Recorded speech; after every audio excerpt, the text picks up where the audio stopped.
एक समय की बात है। बुदबुदा नाम का एक घना जंगल था। यह जंगल चारों तरफ पहाड़ियों से घिरा हुआ था।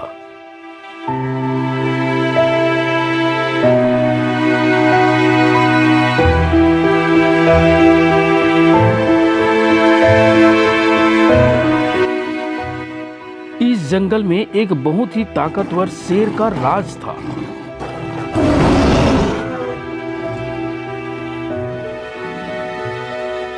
इस शेर का नाम शेर सिंह था।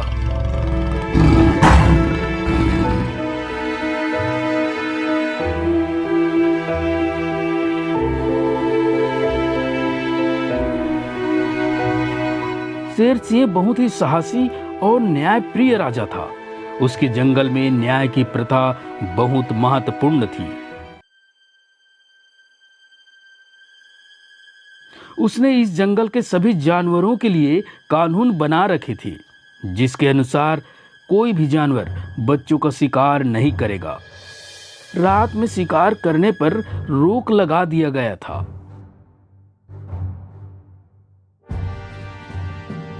इस कानून का सभी जानवर पालन करते थे। इस तरह इस जंगल में सभी जानवर बेखौफ होकर जंगल में घूमते थे। एक दिन जंगल के गायों का एक समूह राजा शेर सिंह के दरबार में पहुंचा।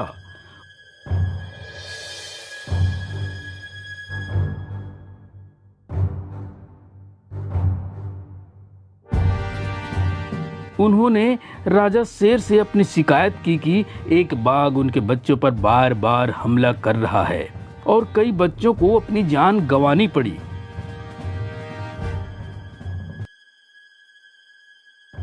उसमें से एक गाय ने राजा शेर सिंह से फरियाद करते हुए कहा,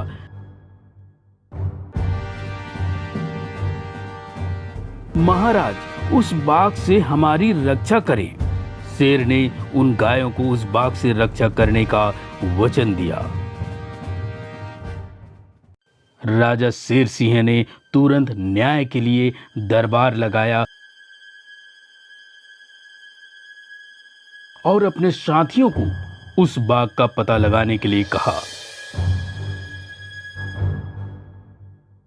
बहुत ही जल्दी उस बाघ का पता लगा लिया गया।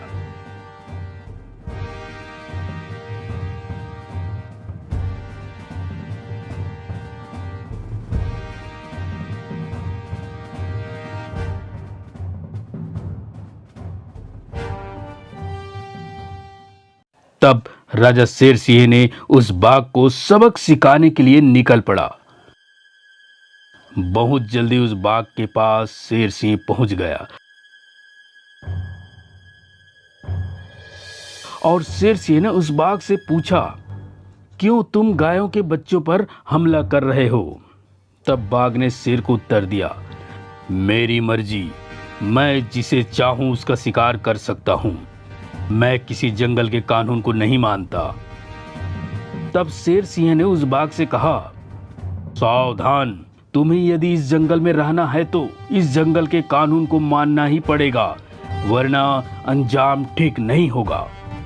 तब बाघ ने कहा, तुम्हें जो करना है कर लो, मैं किसी से नहीं डरता। बाघ की बात सुनकर शेर सिंह बहुत गुस्सा हुआ और दोनों ने एक दूसरे को गुस्से से देखा।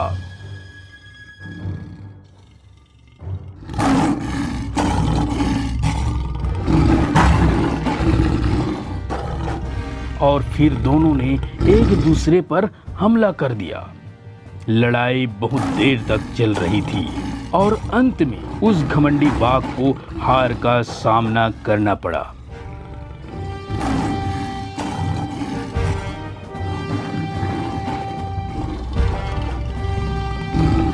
बाघ ने अपनी गलती के लिए शेर सिंह से माफी मांगी।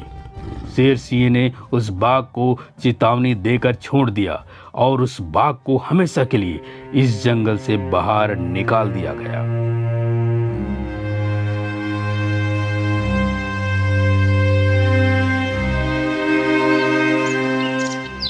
इस घटना के बाद इस जंगल में कोई भी अप्रिय घटना नहीं घटी।